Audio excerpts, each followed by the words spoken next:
Yup. If we all go to Schoology,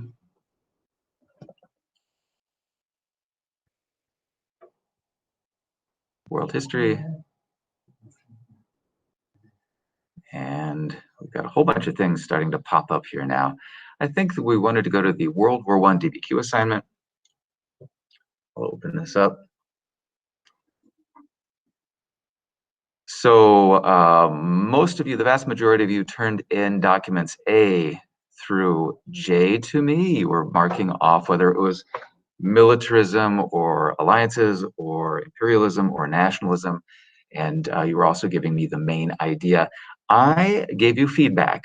And so if you want to go and look at your feedback for A through J, I think that's really important. Sometimes when it was wrong, I just put in like, if you messed up document B or C, that was kind of one that people did mess up. B and C, if you look at them, are both about war, and war is about militarism, and so it should be militarism, not nationalism, unless you really came up with a good explanation, a good main idea for why you think it was nationalism instead. So hopefully the feedback that you can see helps you figure out A through J. There was no imperialism document for us on that particular J. Remember, imperialism is when nations in Europe were taking over other parts of the world, specifically in Africa and Asia. So hopefully you got enough feedback from me to figure out where you were right or where you were wrong. Today's assignment is for you to, and you probably worked on this on Friday. You might want to rework this or just double check your answers, but K through S is due today. So I'll go ahead and just continue on that very same document, K through S, and then turn it in on the Turnitin link. That is your ABA for today. Do I have any questions on that, A through J or K through S, or why one thing is nationalism, or whether it's militarism or imperialism or alliances? Does anyone have any real specific questions? Either you guys at home, or I'm going to turn and talk to these guys in class. Any questions about anything? Are you seeing the feedback that I gave you? If you have any questions about the feedback, let me know, because sometimes when I'm grading a whole bunch of them and I just get tired of writing the same thing over and over again, I'll just put like B. You got B wrong. You figure it out. So if you need any help, let me know. Send me an email or whatever, and we can get together and figure things out for you. So like I said, I'd like you to do K through S. I imagine that you're going to be finding imperialism in K through S at some point in time. And maybe nationalism, and maybe militarism, and so on and so forth. So there is that. I'm going to go ahead and get out of that. I'm going to go back to our class. Here's the next thing, the thing that I'm going to want you to turn into me tomorrow. This is really, right now it's on a Word doc. We here at school have been having problems with Google Docs this morning. I intend on turning these two documents at the bottom of the screen into Google Docs so that you can work with them. But I don't want you actually to start on that assignment just yet. I want you to make sure that you get your K through S feedback done first. So let's look at what will be a Google Doc as soon as Google Docs start working for us. There we go, this. So this is a really important thing for you to do correctly. I'm going to give you feedback on this as well. And this leads us right into the summative essay writing part of this unit. And so what we're trying to come up with is the two most important underlying causes of World War I. Each one of you will decide for yourselves what the two of those four, M-A-I-N, what the two of the four causes are the most important. And I'm going to have you fill this out and then later transfer it over for the actual, summative bit. But essentially, you're going to come up with a thesis statement. And for this organization thing, you're just filling it in. So the first most important underlying cause of World War I was, it's going to be materialism, but it keeps saying it, militarism, alliances, imperialism, or nationalism.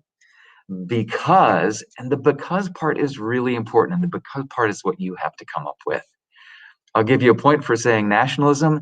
I'll give you another point for saying why it was nationalism, your explanation, your reasoning why it was nationalism, or alliances, or imperialism, or militarism.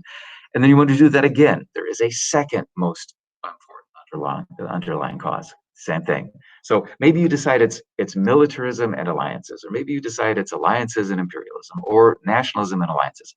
Whatever, it doesn't really matter, as long as you have reasons that you believe that it is that. And your reasoning is based on the documents that we looked at. So let's say that you decide it is all about nationalism. You choose two documents that have to do with nationalism, and you are going to fill out this bit here. So cause A, let's say it's nationalism, and you have a couple of different documents. I don't know what documents you're using, but here's space for two different documents, and you're putting in the author and the source. And then you're coming up with the evidence from that document. It says, quote from the document that the evidence is of cause A. It doesn't have to actually be a quote. It just has to be part of the document. You know, what bit of the document leads you to believe that it's nationalism? And then over here on the right, we have the reasoning. This is where you explain how that evidence that you came up with proves that the most important cause of World War I was nationalism. This is going to be in your own words. Please don't copy from a friend. Use your own words to explain how your evidence, your document, proves that nationalism or militarism or whatever it happens to be is the underlying cause, the primary underlying cause.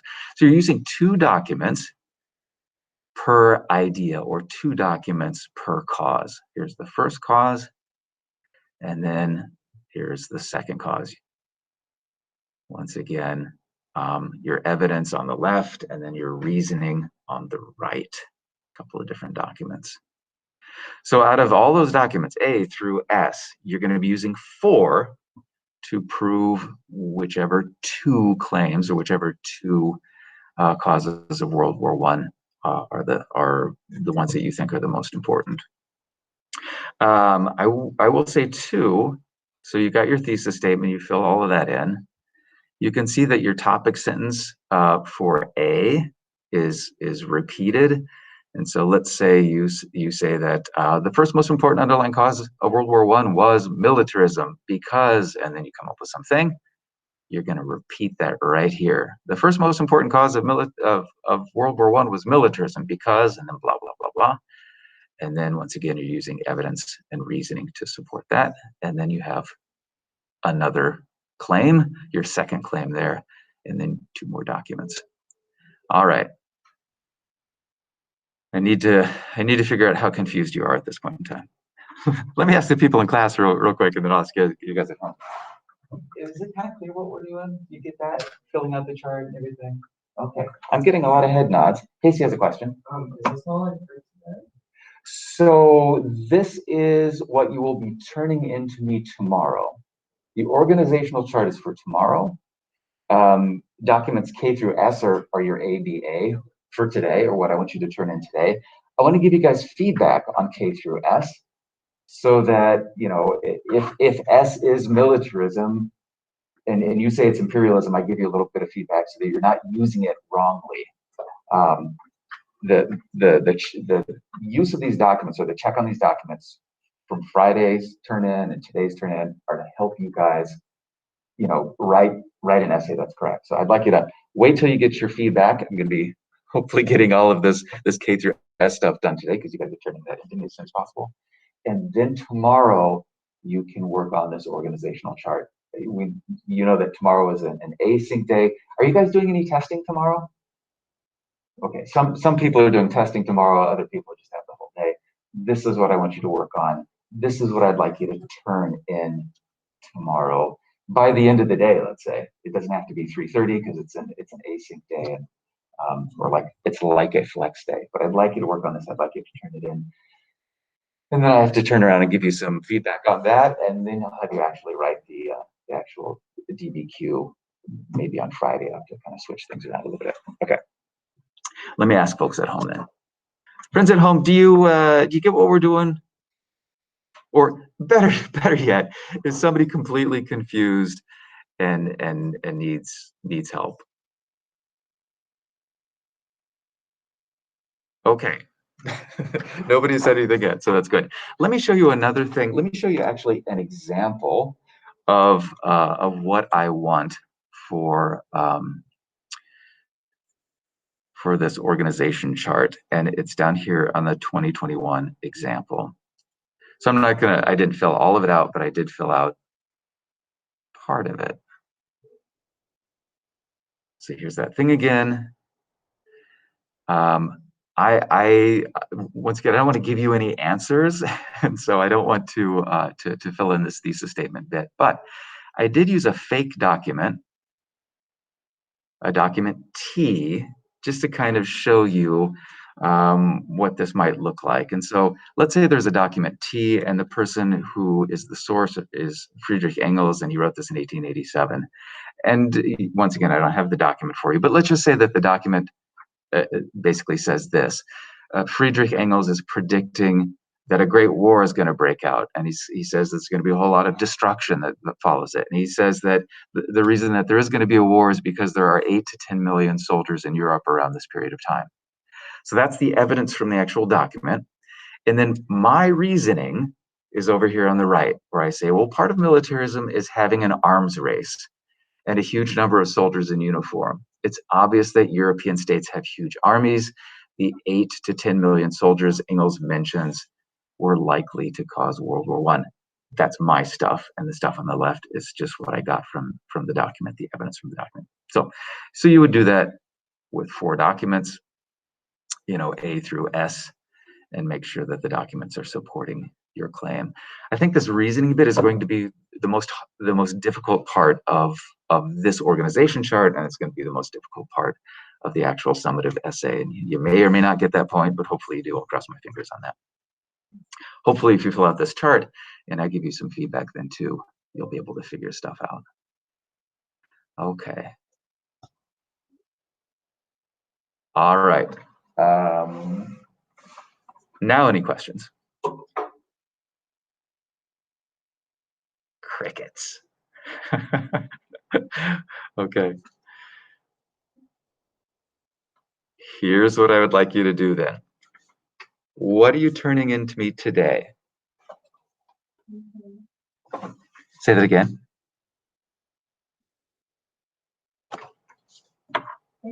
Yeah, so today we're turning in K through S. You can just update your Google Doc, turn in K through S. I will grade and give you a little feedback on that.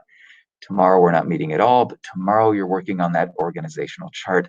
You're doing your best on that. If you completely mess that up, I guess I'll just give you feedback and we can get you back on track after you completely mess that up. If you do it perfectly, that's awesome. You're on your way to being able to write the essay, no problem. I'm going to let you go. If you want to hang around and ask me any questions, that's fine too. Otherwise, I'm going to let you go to work on K through S. Make sure that you look at your feedback, A through J. Look at your feedback tomorrow, K through S, and then work on that organizational chart. Let's say tomorrow. And like I said, right now they are Word documents. I intend to turn them into Google Docs as soon as Google Docs is working correctly, so that you can just write on there and then submit it to me tomorrow as well. Does that sound good? Are you clear?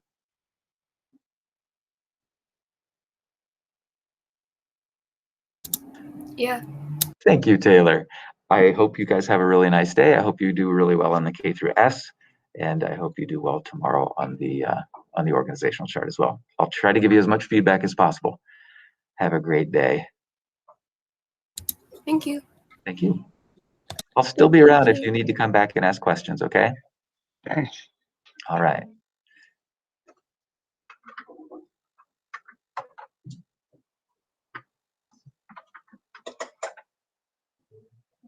So folks in class, if you have any questions or anything, just give me a wave. I'll come over and we can talk. And people at home. Nadir, if you have any questions, I'm more than happy to answer those.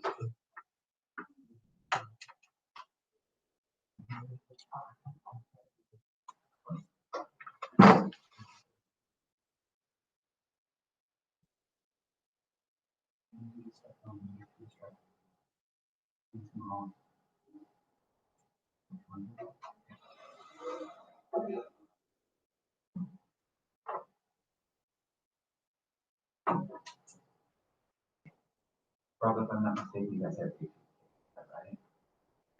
We're working through it.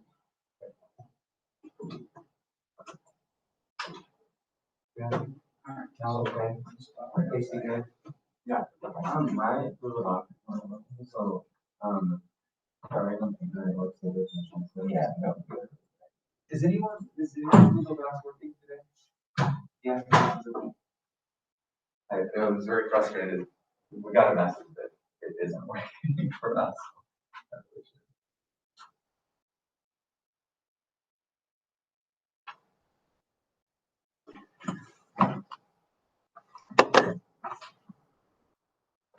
I'll just hang here.